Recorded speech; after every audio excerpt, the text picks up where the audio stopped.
नमस्ते sir. Sir मेरा question थोड़ा सा इनसे अलग है। सर जैसे आपने कहा कि लेट गो करना चाहिए, क्या लेकिन करना सर चाहिए? लेट गो हाँ, करना let- चाहिए। हमने भी ये चीज़ सुनी है कि जिसके नसीब में जो लिखा होता है एक दिन उसे वो मिलता ही है, तो उसके लिए हमें परिश्रम करना चाहिए। तो सर एक इनके बीच में क्या एक थिन लाइन नहीं है कि हमने सोचा जैसे 71st डे पर मुझे ऐसा लग रहा है कि अब मुझसे और नहीं होगा, अब मैं नहीं करूँगी, माना कि वो गिव अप भी कहा जाता है, लेकिन अगर मेरे नसीब में है कि नहीं यार कल ये तुझसे हो जाएगा, अगर मैं कोई भी टास्क कर रही हूँ कल ये कंप्लीट होगा, लेकिन मैं सोचूँ नहीं मेरे से ये प्रेशर नहीं हो रहा, I should let go this, I should start some other thing. तो क्या ये मुझे लेट गो करना कभी रिग्रेट नहीं कर सकते क्या लाइफ में, यार एक दिन और ट्राई कर लेते तो शायद मिल ही जाता। देखिए, जो नसीब का मामला है, मेरे ख्याल से आपकी उम्र में नसीब को नहीं मानना चाहिए। दुनिया में किसी को नहीं पता कि नसीब है या नहीं, और है तो कितना है। सब तुक्का लगा रहे हैं, मैं भी तुक्का लगा रहा हूँ। ठीक, जो हार जाता है ना, उसको तसल्ली देना बहुत ज़रूरी है, वरना वो जी नहीं पाएगा। और पराजित व्यक्ति को तसल्ली देने के लिए सबसे अच्छा शब्द है नसीब, भाग्य, नियति। बहुत ज़रूरी है।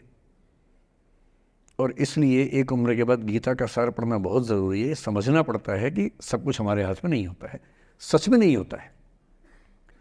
पर इसका मतलब ये भी नहीं है कि सब कुछ किसी और के हाथ में होता है। अगर ऐसा होता तो बिना मेहनत करने वाले आईएएस बन जाते या कुछ भी बन जाते। ये हो सकता है कि आईएएस बनने के एग्ज़ाम में 10 ने मेहनत की, उनमें से 8 का हुआ, 2 का नहीं हुआ। पर यह नहीं हो सकता कि एक आदमी ने मेहनत नहीं की तो उसका आईएएस हो गया। बिना मेहनत के तो नसीब भी नहीं मिलने वाला है।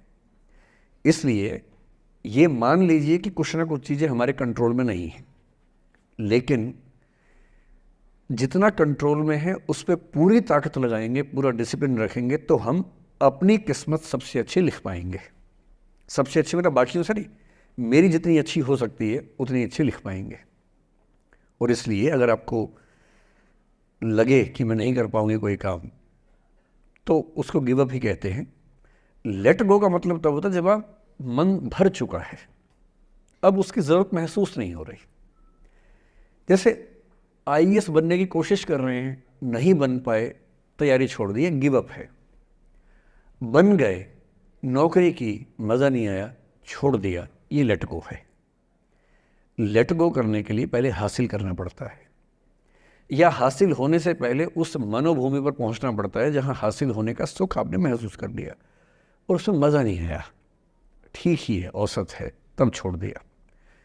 इसलिए आपकी उम्र को शोभा नहीं देता कि हम नसीब की बात करें, ये शोभा देता है मेरी उम्र को। तो 30-40 के बाद नसीब, भाग्य, नियति चलेगा। फिलहाल कर्म पे भरोसा कीजिए, मेहनत, डिसिप्लिन, और मोटिवेशन से ज़्यादा महत्वपूर्ण है डिसिप्लिन, ध्यान रखिएगा। मोटिवेशन का ग्राफ ऐसा होता है, फिर ऐसे नीचे आता है धीरे धीरे। डिसिप्लिन ऐसे रहता है, और डिसिप्लिन वाला व्यक्ति हमेशा मोटिवेशन वाले व्यक्ति से ज़्यादा सफल होगा, ये मान के चलिए। सबसे अच्छा क्या है? Motivation with discipline. तो कोशिश कीजिए कि नसीब पे ना छोड़िए, अपने भरोसे कीजिए। All the best.